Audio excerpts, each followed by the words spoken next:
Il y a 6 semaines, j'étais au plus bas après 6 mois de rééducation intensive et j'avais le physique le moins musclé et le plus gras que j'ai jamais eu. Pour te résumer la situation, je ressemblais à ça. Et en 6 semaines de rééquilibrage alimentaire et d'entraînement optimisé, j'ai réussi à perdre un sacré paquet de gras, à retrouver une shape à peu près honorable et à atteindre un bien meilleur physique que je te montrerai dans quelques instants. Dans cette vidéo, je vais t'expliquer exactement ce que j'ai fait pour reprendre mon physique en main. Je vais te partager chaque étape que j'ai mise en place pour reprendre du muscle et perdre le plus de gras possible, ainsi que tout mon programme alimentaire et mon programme d'entraînement. Et je vais également te donner mes meilleurs conseils si toi aussi tu souhaites reprendre ton physique en main et réaliser une transformation physique comme la mienne avant l'été. Mais avant ça, je t'invite à t'abonner maintenant juste en dessous de la vidéo. Ça soutient la chaîne et mon travail de la meilleure des façons. J'espère que tu es prêt, on est parti.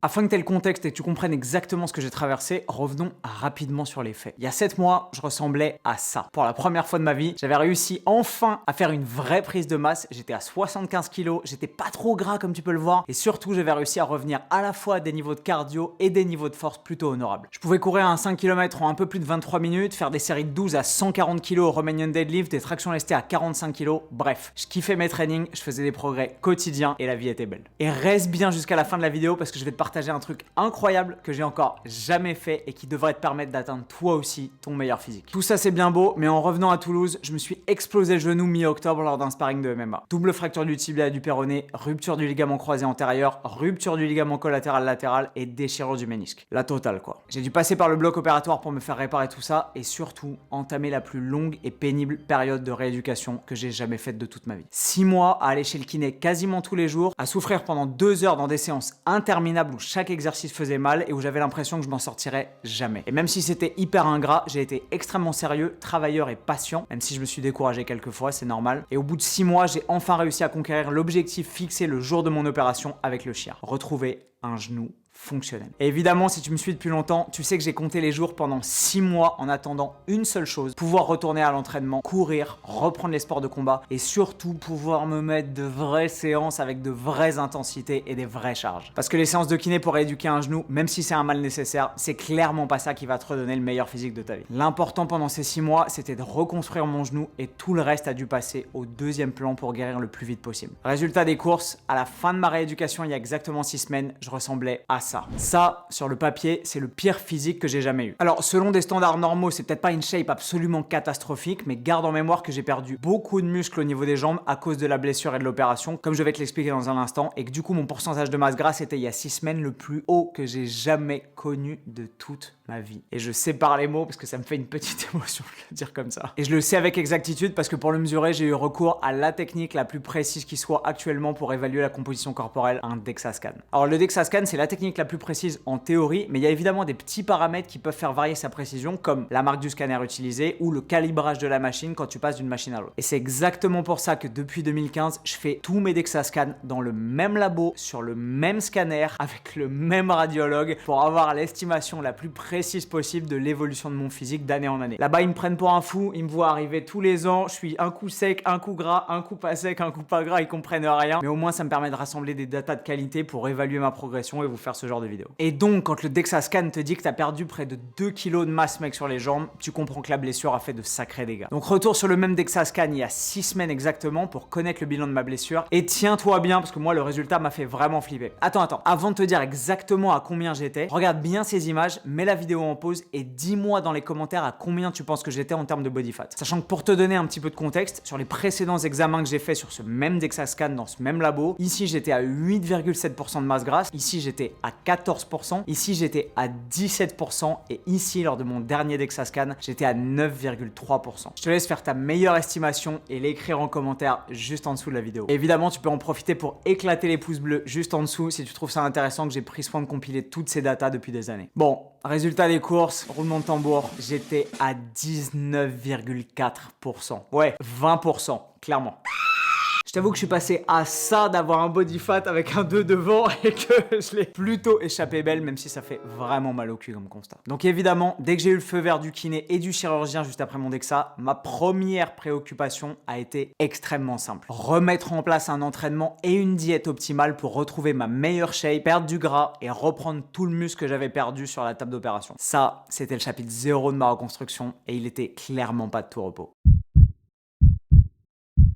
Je t'avais promis que je te détaillerais ma stratégie alimentaire, donc maintenant on va évidemment parler de la diète. Après avoir observé une période de surplus calorique volontaire pour être sûr de récupérer le plus vite possible de mes fractures et de ma rupture des croisés, j'ai enfin pu mettre en place à la fin de ma rééducation un vrai rééquilibrage alimentaire pour perdre tout le gras que j'avais accumulé. Là, la stratégie a été extrêmement simple, je te l'ai déjà expliqué des dizaines de fois sur cette chaîne et surtout je l'ai déjà faite de nombreuses fois en la documentant sur YouTube. Mettre en place un déficit calorique intelligent et s'y tenir sur le long terme pour pouvoir brûler le gras excédentaire accumulé pendant toute cette période de rééducation et d'invalidité. Et pour ça, j'ai tout simplement calculé mes besoins énergétiques et j'ai appliqué un déficit calorique pour être sûr que mon corps allait pouvoir taper dans mes réserves de graisse et brûler le gras que j'avais accumulé sur mes petits coussinets. Si tu as suivi notre formation Bayzan, tu sais exactement comment le faire toi-même. L'avantage, c'est que grâce au DEXA Scan, je connaissais ma quantité de masse musculaire et de masse grasse au gramme près, même si ça fait mal de l'admettre, et que j'ai donc pu estimer mon métabolisme de base le plus précisément possible. Mais ce qui m'a fait très bizarre par rapport aux périodes de sèche que j'avais faites par le passé, c'est surtout que cette fois-ci, à cause de la blessure, j'avais littéralement perdu près de 2 kilos de masse maigre, surtout dans les jambes, et que du coup ma dépense énergétique totale allait devoir être inférieure à ce qu'elle a toujours été. Donc quand tu es habitué à pouvoir sécher à un certain total calorique et que tu vois que tu dois descendre d'entrée de jeu de 100 ou 200 calories plus bas pour obtenir le même résultat, ça fout un petit coup au moral. En plus de ça, à cause de mon genou, marcher beaucoup pendant la journée était relativement compliqué parce que pendant toute ma rééducation, mon genou commençait à me faire mal dès que j'approchais des 7 ou 8000 pas par jour. Je te mets d'ailleurs ici la courbe d'évolution de la moyenne de mes pas quotidiens et tu vois qu'elle a pris un sacré coup. Quand ça, je te le donne en mille, bah évidemment au moment où je me suis fait les croisés, et tu vois que ma moyenne de pas sur les 6 derniers mois a clairement diminué puisqu'on est à peine à 6500 pas par jour environ, là où quand j'étais pas blessé, j'étais plutôt aux alentours de 10-11 000 pas par jour par exemple. Il a donc fallu que je tienne compte de cette réduction de la masse musculaire et en plus d'une dépense énergétique inférieure à d'habitude à cause de la blessure. Après avoir fait mes calculs, je me suis donc fixé un total calorique de 2100 calories par jour. Pas pour les jours d'entraînement ou les jours de repos, mais pour tous les jours, sans me prendre la tête à respecter des jours hauts et des jours bas en calories en fonction de mes activités. Parce que ce que j'apprécie le plus pour réussir une sèche, c'est d'avoir un mode d'emploi hyper simple à suivre pour pouvoir faire le taf et penser à ma sèche le moins possible. Bon après, comme je suis un petit gourmand, il y a évidemment des jours où j'ai été invité à des soirées, à des sushis à volonté, à des anniversaires, à des barbecues. Et comme j'ai aucune compétition de combat ou aucune deadline de prévu et que j'ai juste envie de retrouver le meilleur physique possible, bah sur ces jours-là, je me suis clairement autorisé à manger beaucoup plus que mon total calorique prévu. Et j'ai même atteint certains jours les 5000 calories, ce qui fait que sur ces 6 dernières semaines, au lieu des 2100 kilocalories initialement prévues, j'ai eu un apport calorique moyen réel entre le 1er avril et aujourd'hui, le 8 mai, de 2305 kilocalories. Et malgré cet écart par rapport à ce que j'avais anticipé, en à peine 6 semaines, j'ai réussi à sécher de façon assez sympathique, à retrouver un corps qui me plaît plutôt bien, sans me mettre la guerre une seule fois sur la diète, sans mourir de faim, sans souffrir et sans rien m'interdire en termes d'alimentation comme tu as pu le voir. Tout ce que j'ai fait en somme, c'est me fixer un game plan et m'y tenir 90% du temps. À part 2 ou 3 petits coups de canif à coups de sushi à volonté,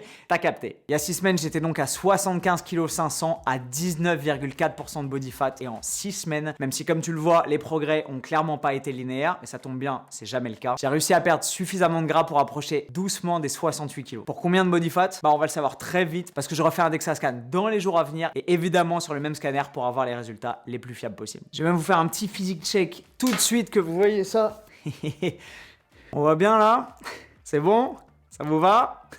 Donc après 6 semaines de travail, on n'est évidemment pas encore à la meilleure shape de ma vie, mais honnêtement, ça en prend sacrément le chemin et surtout après 6 mois au fond du trou à m'évanouir dans mes chiottes, marcher avec des béquilles et réapprendre littéralement tous les jours à mettre un pied devant l'autre, bah je peux vous assurer que c'est une sacrée victoire qui fait vraiment du bien. Et en parlant de victoire, je t'avais promis de te partager un truc vraiment cool au début de cette vidéo. Figure-toi que ces derniers jours, j'ai réfléchi à un truc que j'ai encore jamais fait de ma vie, mais qui m'excite vraiment de ouf. Quand je vois les super résultats que j'ai atteints en seulement 6 semaines, je me dis que c'est à la portée de tout le monde de se reprendre en main et d'atteindre un physique qui nous plaît et dont on peut vraiment être fier. Avec un peu de motivation, du travail et surtout les bonnes méthodes, mais si j'ai réussi à le faire en sortant de mes béquilles avec un genou qui fonctionne à moitié, sur le papier, n'importe qui peut y arriver. Et du coup, plutôt que de vous partager simplement ma réussite, ça m'a donné une petite idée. La semaine dernière, j'ai fait un Q&A des familles et quelqu'un m'a demandé si je faisais encore du coaching. J'ai alors répondu que j'en faisais plus, mais que je pourrais éventuellement reprendre si ça en intéressait certains. Et là, à ma grande surprise, j'ai eu plus de 200 personnes qui m'ont dit qu'ils adoreraient que je les accompagne pour atteindre leurs objectifs. Et évidemment, je peux pas coacher 200 personnes en coaching individuel parce que je suis un être humain, que j'ai que 24 heures dans mes journées et que j'ai aussi besoin de dormir un tout petit peu pour rester en vie et en bonne santé comme toi. Mais en revanche, j'ai eu à ce moment-là une idée qui m'a paru assez géniale. Cette idée, c'est de créer un challenge, je te le donne en mille,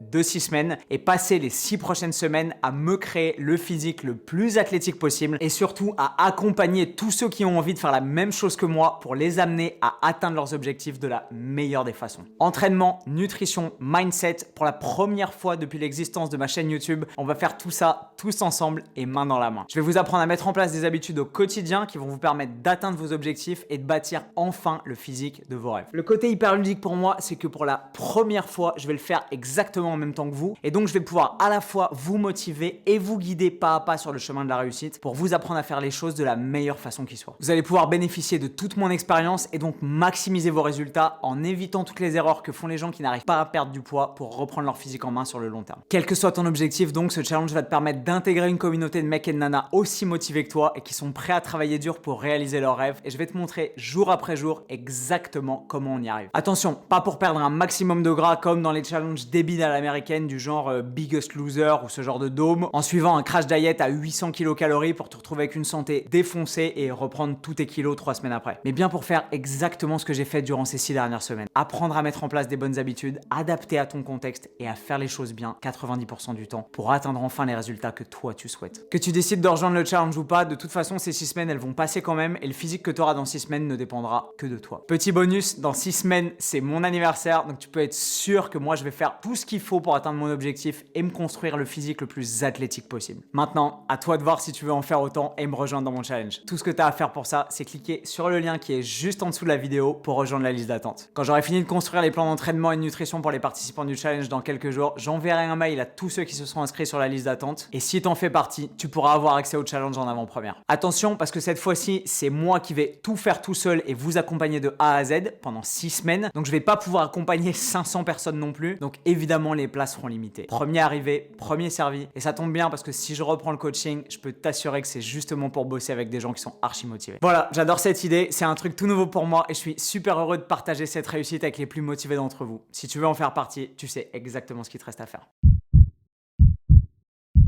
Ça, c'est évidemment le chapitre qui fait le plus plaisir parce que tu le sais, il n'y a pas de perte de gras sur le long terme sans une nutrition appropriée. Mais je vais pas te mentir, j'avais qu'une hâte, c'était de pouvoir me remettre de grosses séances de spartiate et retrouver mes sensations à la salle. Si t'as vécu une blessure importante comme une rupture du ligament croisé par exemple, tu sais exactement de quoi je parle. Sinon, la meilleure façon de te décrire ça, c'est une espèce de frustration permanente. Tu vas me dire, mais Antoine, t'aurais pu continuer à t'entraîner le haut du corps exactement de la même façon en vrai. Mais en réalité, quand tu subis une telle blessure, t'es littéralement handicapé pendant les 2 ou 3 premiers mois. Tu peux pas faire de voiture, tu peux pas faire de moto, tu peux absolument pas conduire ou te déplacer et tu deviens donc dépendant de ton entourage et tu dois demander à tes proches de t'emmener partout, que ce soit chez le kiné, à tes rendez-vous médicaux ou même à la salle. Donc même si j'aurais aimé pouvoir maintenir le même volume d'entraînement, notamment sur le haut du corps, en pratique, la complication des déplacements, la logistique de vie autour de la blessure et aussi, souviens-toi, les séances de 2 heures de kiné tous les jours qui te laissent littéralement épuisé font que si tu veux rester un minimum productif dans ton travail et pouvoir continuer à payer tes factures tout en voyant un peu ta famille, ton entraînement même simplement sur le haut du corps va sans doute en prendre un sacré coup. C'est comme ça et malheureusement il faut l'accepter. Et tu l'as deviné, c'est exactement pour ça que j'ai eu l'idée pendant ma rééducation de déménager dans une maison avec un garage et de construire à l'intérieur le home gym de mes rêves pour pouvoir limiter au maximum les allées et venues et les déplacements compliqués et m'entraîner de la meilleure façon qui soit sans sortir de chez moi. Pour la partie pratique, voilà comment j'ai réparti et organisé mon entraînement et ça fait longtemps que j'ai pas partagé sur YouTube en détail la structure de mes entraînements donc prends des notes parce que je pense que ça va t'intéresser. L'an dernier, j'avais concentré mon entraînement sur la musculation, évidemment, pour prendre le plus de masse musculaire possible et faire une vraie prise de masse. Et c'est exactement ce que j'ai réussi à faire. J'ai réussi, comme je te l'ai dit, à faire des séries de 12 au Romanian Deadlift à 140 kg, des tractions lestées à 45 kg. J'avais un strict press qui était remonté à plus de 55 kg en série. Bref, j'étais arrivé à prendre pas mal de muscles secs et à avoir des performances très honorables tout en minimisant la prise de gras. En somme, les choses progressaient vraiment bien et on était sur une prise de masse réussie. En revenant à Toulouse, j'ai repris la pratique des sports de combat avec la volonté de m'épanouir dans la boxe pied-point et le MMA. Et malheureusement, tu l'as compris, c'est là que les choses se sont vraiment pas passé comme prévu et que je me suis explosé le genou. Donc tu t'en doutes, après une blessure pareille, mon focus d'entraînement il a évidemment changé. Maintenant, mon but c'est plus de construire le plus de masse musculaire possible, même si j'ai toujours envie d'être musclé et de conserver un physique fort, ça ça changera jamais. Mais mon but principal maintenant avec mon entraînement, c'est d'être le plus athlétique, le plus rapide, le plus explosif possible pour pouvoir performer dans les sports de combat et m'épanouir dans ma vie quotidienne et dans ma pratique sportive en général. Donc mon objectif principal est vraiment différent et du coup la structure de mon entraînement aussi. Parce que tu le sais, on est le produit de ses habitudes et de ce qu'on fait régulièrement. J'ai dû attendre de finir complètement ma rééducation pour pouvoir mettre en place cette nouvelle routine d'entraînement et c'est pour ça que je t'en parle seulement aujourd'hui et que j'ai plaisir à te partager ça dans cette vidéo. En gros, mon nouveau programme d'entraînement est maintenant un mélange entre des séances de force, des séances d'endurance et des séances de sprint. Il me permet de travailler toutes les qualités athlétiques que sont donc la force, l'explosivité et l'endurance notamment, avec également une préoccupation nouvelle pour le travail de la mobilité. Et ça, je vais pas te mentir, c'est clairement le détail que j'avais négligé pendant trop longtemps et entretenir au max ma mobilité et mes amplitudes articulaires, c'est à la fois super important pour ma santé, mais aussi extrêmement pratique pour les sports de combat, donc gagnant-gagnant. En termes de planning, en gros, j'ai maintenant 3 séances principales par semaine, le lundi, mercredi et vendredi, qui mélangent à la fois travail de force, d'explosivité et d'endurance avec un format à haute intensité, et 2 autres séances par semaine, le mardi et le jeudi généralement, qui se concentrent sur le travail de la vitesse maximale en sprint et de la mobilité athlétique. À cela s'ajoute, et c'est important de le souligner, quand j'ai pas de douleur au genou, une séance de course à pied en endurance fondamentale le week-end. Et ça a été un vrai challenge parce que tu le sais sans doute, la reprise de course est un objectif fondamental mais compliqué après une rupture des croisés et que je recommence à peine à être capable de pouvoir courir 35 minutes sans m'arrêter. Tu l'as compris, une blessure pareille, ça t'oblige à replacer tes curseurs, ne serait-ce que pour sauvegarder ta santé mentale, mais c'est extrêmement important de prendre du recul et de reconsidérer les choses dans ce nouveau contexte. C'est une aventure qui m'a forcé à prendre la patience parce que oui, j'aimerais pouvoir partir comme avant et faire 20 bornes sur mes sorties longues, mais littéralement, pour l'instant, mon genou en est absolument pas capable. Et la bonne nouvelle en plus de ça, c'est que je commence tout doucement à reprendre les sports de combat. Alors évidemment, pas en opposition, en travaillant avec des partenaires et en prenant des coups, parce que le risque de me refaire une blessure, notamment au genou, il est encore trop important. Mais je refais déjà des petites séances de travail au sac de 5 à 8 rounds, intelligentes et progressives, en alternant notamment le shadowboxing et le travail en pied-point. Mais je baisse pas les bras, tu me connais, et si j'ai réussi à reconstruire mon genou et à lui apprendre à se tendre et à se plier aussi bien qu'avant, il n'y a aucune raison que j'arrive pas à lui réapprendre à m'aider à kick et à encaisser des takedowns sans broncher. Ça prendra sans doute du temps parce que les sports de pivot et les sports de contact, comme la boxe pied-point et le MMA, sont par définition les sports les plus à risque pour ce genre de blessures et sont donc toujours ceux qu'on reprend en dernier. Mais je suis pas pressé et je suis suffisamment têtu pour faire le travail nécessaire sans perdre de vue mon objectif. Donc littéralement, il n'y a plus qu'à bosser, au boulot.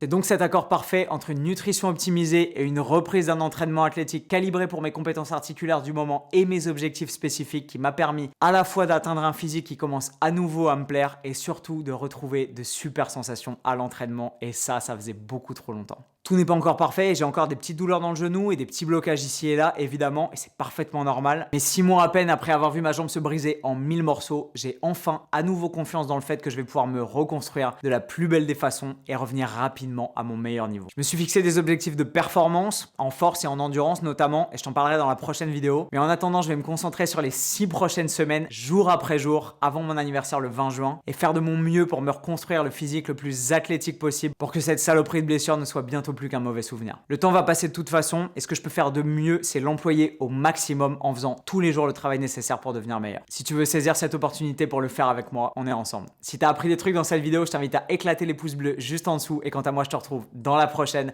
pour te parler de la suite du programme et comme d'habitude, avec le sourire. Bye.